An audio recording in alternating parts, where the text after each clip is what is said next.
واضح ہو گئی. وسیلے کو سب مانتے ہیں, مومن بھی مشرک بھی, لیکن فرق ہے, کچھ خود ساختہ وسیلوں کو مانتے ہیں, کچھ خدا ساختہ وسیلوں کو مانتے ہیں. نہیں پہنچا سکا.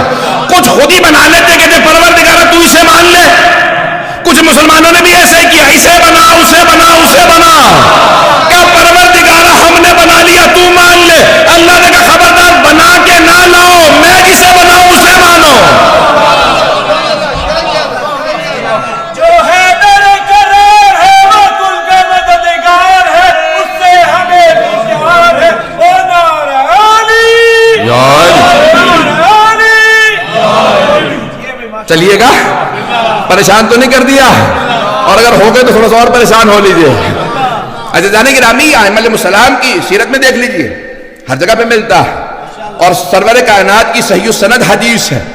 کیا فرماتے ہیں, کہا کہ جو بھی میری زیارت کے لیے من, اچھا یہ تو اہل سنت کی بھی سن لیجئے کہ خود جامع ترمذی کے اندر دوسری روایت بھی پیش کروں گا, من زارنی بعد مماتی کمن زارنی فی حیاتی, جو میرے مرنے کے بعد میری زیارت کے لیے, بالکل ایسا جیسے زندگی میں زیارت کی ہو. کہا تم میں سے جو میرے قبر مطہر پہ آئے, میں قبر مطہر کر, جو میرے قبر پہ آئے مجھے آ کے سلام کرے, میں سلام سنتا ہوں. لاکھوں لوگ ایک وقت میں حج میں آ کے کہہ رہے السلام علیکہ یا نبی اللہ, آپ فرماتے ہیں سب کا سلام سنتا ہوں, اور اگر کوئی بعید ہو تب بھی مجھے پہنچتا ہے. نہیں ہے مجمع, تب بھی مجھے سلام پہنچتا ہے. بات پہنچ رہی ہے جانے گرامی, کا سلام سنتا ہوں. اور اگر آپ امام رضا کی زیارت کے لیے گئے ہوں تو آپ نے اذن دخول پڑھا ہوگا, حرم میں جانے سے پہلے اذن دخول لگا رکھا ایرانیوں نے, علماء نے. توجہ, وہ جو کہتے نہیں ان کا نظریہ ہمارے والا, تو ان سے کہو وہ اذن دخول اتار دے, یا ان سے کہو اذن دخول اتار دیں گے, تم اپنا عقیدہ بدل لو. نہیں ہے مجموعہ, بہت پریشان ہے. حرم میں جائیں گے, مولا امام رضا کے حرم کے سامنے اذن دخول لکھا, اشہد, میں مولا میں گواہی, اشہد انکا تسمع کلامی وترد سلامی, مولا میں گواہی دیتا ہوں آپ میرا سلام سنتے ہیں, میرے کلام کا جواب دیتے ہیں, میرے گناہوں کی وجہ سے آنکھوں کانوں پہ پردے نہ سنتا ہوں نہ دیکھتا ہوں. یہ نہیں کہ آپ جواب نہیں دیتے.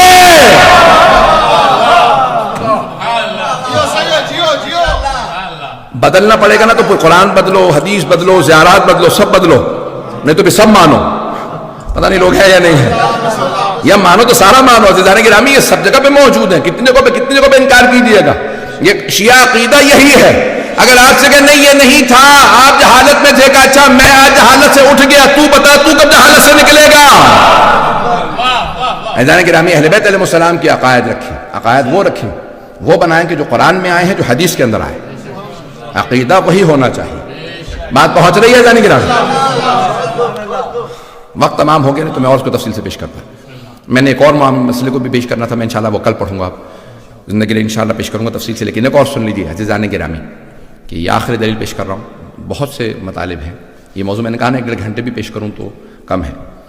اور بہت سے افراد یہ جو آج کہہ رہے ہیں کہ نہیں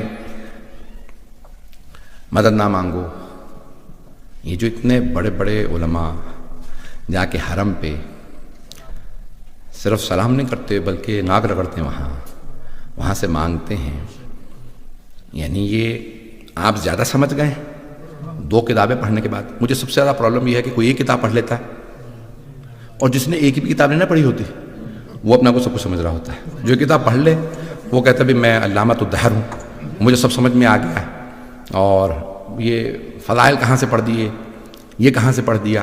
اچھا میں حوالہ دے دیتا ہوں آپ کو, کتاب تلاش کر لیں گے, حوالہ دیکھ لو گے جا کے, یہ حوالہ دے دیجیے اس کا, میں بتا دیا یہ عربی کتاب, یہ حوالہ ہے, پڑھ کے بتا کیا لکھا. یہ آپ نے روایت کرتے ہوئے الکافی سے پڑھیے, پڑھ لیا. عزیزان گرامی, یہ جو ہمارے ہاں جہالت سر چڑھ کے بول رہی ہے, اس کو کنٹرول کرنے کی ضرورت ہے. کہ جو منہ میں آئے کہتے ہیں کہ ائمہ علیہ السلام کا ایسا مقام نہیں تھا, ویسا مقام نہیں تھا. تمہاری اپنی حیثیت کیا ہے کہ تم ائمہ علیہ السلام کے مقامات کی فیصلہ کرو. عزیزان گرامی, یہ میں اس سے بھی زیادہ سخت بولوں گا. دیکھیں گے اگر ہمارے درمیان میں فتنے اٹھیں گے اور ہم نہیں بولیں گے تو کون بولے گا. یا میں امامہ بقبہ چھوڑ دوں، یا پھر اگر میں امامہ بقبہ پہنے ہوئے ہوں تو میرے پہ واجب و لازم ہے کہ میں بولوں. عزیزان گرامی، کسی بھی ان مسائل کے اوپر کوئی بھی کمپرومائز نہیں ہے. آپ نے اپنا عقیدہ رکھنا اپنے پاس رکھیں. آپ یہ کہیں کہ شیعوں کا عقیدہ غلط ہے، تو شیعہ ہی نہیں ہے تیرا عقیدہ، تو ہمیں نہ بتا ہمارا عقیدہ کیا، ہم سے پوچھ. ہمیں ہمارے عقائد نہ بتاؤ، ہم سے ہمارے عقائد پوچھو. میں انشاءاللہ کل جاری رکھوں گا، وقت تمام ہو چکا، خدا کی قسم بہت سی چیزیں اس وقت ذہن میں تھی جو میں بیان کرنا چاہتا تھا. اب انشاءاللہ کل جاری رکھوں گا اسی موضوع کو بھی، اور بہت سے اور میں مطالب ذہن میں لے کے آیا تھا، میں مکمل نہیں کر سکا، نہ مولا کے خطبے سے، نہ نہج بلاغہ سے، اور نہ چند ایک مولا کے دشمنوں سے متعلق خاص طور سے معاویہ ابن ابی سفیان کا پورا کل جو ہے مجھے کل پیش کرنا ہے. اور اگر میں ایک جملہ یہاں پہ کہہ دوں کہ اگر کوئی معاویہ کا دفاع کرتا، میں جملہ سن لیجیے گا، لکھ لیجیے اسے، میں کل پڑھوں گا انشاءاللہ. اگر کوئی معاویہ کا دفاع کرتا، شیعہ تو دور کی بات ہے، وہ اہل بیت کا دشمن میں اسے مانتا. اگر اہل سنت سے بھی کوئی دفاع کرے معاویہ کا، وہ اہل بیت کا دشمن ہے، یا اسے جہالت کی وجہ سے پتہ نہیں معاویہ نے کیا کچھ کیا، اور اگر پتہ ہے تو وہ دشمن ہے اہل بیت سے اگر معاویہ کا دفاع کرے. میں انشاءاللہ کل یہ پورا پڑھوں گا، میں آج پڑھنا چاہتا تھا لیکن آج میں مکمل نہیں کر سکا. عزیزان گرامی، کل انشاءاللہ جاری رکھوں گا. میں جانتا ہوں میرے بہت سے برادر سن رہے ہیں، بہت سے اہل سنت مجھ سے آگے کہا کہ ہمیں یہ چیزیں نہیں پتہ تھی. ہمارے بعض شیعہ ایسے ہیں کہ جو بعض جو کہہ رہے ہیں نہ پڑھیں، کچھ نہ کہو. سنی ہم سے کہہ رہے ہیں یہ پڑھیں، ہمیں نہیں معلوم.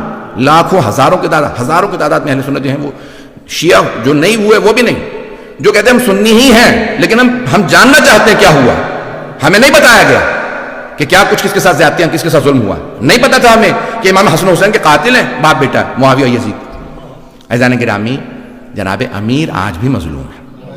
میں کل جاری رکھوں گا لیکن آج سن لیجئے، یہ مولا کی شہادت کے چند جملے میں پیش کروں گا. آج مجھ سے کہا گیا کہ مولا عباس علیہ السلام کا علم برآمد ہونا ہے اور کل تابوت کو برآمد کیا جائے گا. تو دو جملے سن لیجئے گا، کوئی بھی آج رونے میں بخل نہ کرے کہ مولا کائنات کو جب گھر لے آئے نا بیٹے، تو ایک مرتبہ بیٹوں نے مولا کو بستر پہ لٹا دیا. جب بستر پہ لٹایا نا مولا امیر کو، تو مولا ٹیک لگا کے لیٹے ہوئے. اگر دیکھ سکے نہیں تو آنکھیں بند کر لیجئے گا. جناب زینب کبریٰ گئیں، ایک پٹی لے آئے، میں اپنے بابا کا سر باندھ دوں، سر سے خون بہ رہا. بی بی نے لا کے سر میں پٹی باندھی. جب پٹی باندھی نا مولا کے، تو سفید رنگ کی تھی یا زرد، مولا کا اتنا خون بہ چکا تھا کہ جناب زینب نے رونا شروع کر دیا دیکھ کے. کہا بابا جان اتنا خون بہ گیا ہے، جتنی پٹی سفید ہے اتنی آپ کی رنگ سفید پڑ گئی ہے. بابا یہ کیا حالت ہے؟ کہا کو بیٹی کوئی بات نہیں ہے. عزیزان گرامی، یہ آج کے 2 دن 19 اور 20 گزر گئے. 2 دن گزر گئے. ایک مرتبہ مولا کو ضربت لگی ہے، کوئی آدمی طبیب لے آیا، مولا میں طبیب لے آیا ہوں، ڈاکٹر کو لے آیا ہوں. ارے علی سے بڑا کوئی ڈاکٹر نہیں. لیکن مولا نے کہا کوئی بات نہیں، منع نہ کرو، یہ محبت میں لے کے آیا ہے. تاکہ کوئی شیعہ، مولا کے جملے نہیں ہیں لیکن مولا یہ نہیں چاہتے تھے کوئی شیعہ کہے مولا نے ڈاکٹر کو نہیں دکھایا، میں بھی ڈاکٹر کو نہیں دکھاؤں گا، آنے دو. جب طبیب آیا نا، اس نے زخم دیکھا، مولا حسن سے کہا ذرا میرے ساتھ چلیے. باہر لے کے آیا، کہا آپ کے بابا بچیں گے نہیں. جس نے ضربت لگائی ہے اس میں اتنا زہر تھا، سارے کوفے کو زہر دیتے سارے مر جاتے. بہت زیادہ زہر تھا. بس اگر آپ چاہتے ہیں کہ تاخیر ہو جائے شہادت میں، تو جس قدر ہو سکے مولا کو دودھ پلائیے. یہ مولا کے بیت الشرف پہ اس نے جملہ کہا، طبیب نے دروازے پہ کہا مولا کو دودھ پلائیے. کسی ایک بچے نے سن لیا، سارے کوفے میں کہا کہ بچوں، وہ جو مولا ہر روز ہمیں دودھ پلاتے تھے انہیں ضربت لگی ہے، انہیں دودھ کی ضرورت ہے. سارے چھوٹے چھوٹے بچے ہاتھوں میں کوزے لیے مولا کے در پہ آ گئے. مولا حسن مجتبیٰ تشریف لا. بچوں کیا بات ہے؟ کہا مولا آج ہم دودھ نہیں پیئیں گے، آپ کے بابا ہر روز ہمیں دودھ پلاتے تھے، ہم مولا کے لیے دودھ لائے ہیں. مولا حسن رونے لگے. آئے مولا کے پاس، مولا علی کے پاس، بابا کوفے کے بچے آئے ہیں، یتیم بچے، چھوٹے بچے، سب کہتے ہیں مولا کے لیے دودھ لائے ہیں. ایک مرتبہ مولا علی نے کہا اے بیٹا حسن، آپ کے بابا نے آج تک کبھی یتیموں کا حق نہیں کھایا. بچوں سے کہے مجھے خوش کرنا چاہتے خود ہی دودھ پی لے، علی خوش ہو جائیں گے. بس میں آخری جملے سن لیجئے. اگر دیکھ سکے میں مکمل پڑھنا چاہتا تھا، شہادت کل پڑھوں گا. ایک مرتبہ مولا نے سارے بچوں کو بلایا. مولا حسن دائیں طرف کھڑے ہیں، اپنے بابا کو سنبھال رکھا ہے. بابا بہت زیادہ رو رہے ہیں. ایک مرتبہ مولا علی نے کہا بیٹا حسن آپ اتنا نہ روئیے, بہن بھائیوں کو آپ ہی نے تو سہارا دینا ہے, بیٹا رو رو کے آپ کی آنکھیں زخمی ہو گئی ہیں. کہا بابا مجھے آپ کی جدائی کا بڑا غم ہے, بابا میں آپ کی جدائی برداشت نہیں کر سکتا. سب سے زیادہ مولا حسن رو رہے ہیں. مولا نے سنبھال رکھا اپنے بابا کو, دائیں طرف بیٹھے, اس طرف جناب زینب کبریٰ مولا حسین ہے, سارے بیٹے بیٹیاں جناب ام المؤمنین ازواج سب موجود ہیں. اگر دیکھ سکے ضرور میری طرف دیکھیے گا. مولا علی نے ایک مرتبہ مولا علی نے ایک ایک بیٹے کا ہاتھ مولا حسن کے ہاتھ میں دیا, ایک ایک بیٹی کا ہاتھ لیا جناب زینب کا. میری طرف دیکھیے گا. مولا حسن سے کہا بیٹا حسن میں نے زینب کو آپ کو سونپا, اب زینب کی حفاظت آپ کیجئے گا. ام کلثوم کو میں نے آپ کو سونپا, رقیہ کو میں نے آپ کو سونپا. ایک ایک بیٹے کا نام لیا, ایک ایک بیٹی کا. ابھی مولا بیٹھے تھے کہ اچانک رونے کی آواز آنے لگی. مولا نے کہا زینب یہ کون بی بی ہے جو میری زندگی میں اثر ہو رہی؟ کہا بابا یہ ماں ام البنین ہے. کہا ذرا ام البنین کو بلا. ام البنین کیا بات ہے؟ کہا نہیں مولا کوئی بات نہیں, میرا کوئی شکوہ نہیں ہے. کہ ام البنین کھل کے بات کرو, کیا بات ہے؟ کہ مولا آپ نے ہر بیٹے ہر بیٹی کا ہاتھ حسن کے ہاتھ میں دیا, مولا حسن کے ہاتھ میں, لیکن میرے بیٹے عباس کا ہاتھ آپ نے مولا حسن کے ہاتھ میں نہیں دیا. جب میں نے عباس کو روتا دیکھا مجھ سے برداشت نہیں ہوا. مولا نے کہا بلاؤ میرے عباس کو. مولا نے گلے لگایا, پیار کیا. کہ عباس. ایک مرتبہ مولا حسین کو بلایا. مولا عباس کا ہاتھ مولا حسین کے ہاتھ میں نہیں دیا, مولا حسین کا ہاتھ لیا, مولا عباس کے ہاتھ میں دیا. کہ عباس حسین کو تنہا نہ چھوڑنا, کربلا ساتھ جانا, میرا حسین تنہا نہ رہ جائے. ماتم حسین,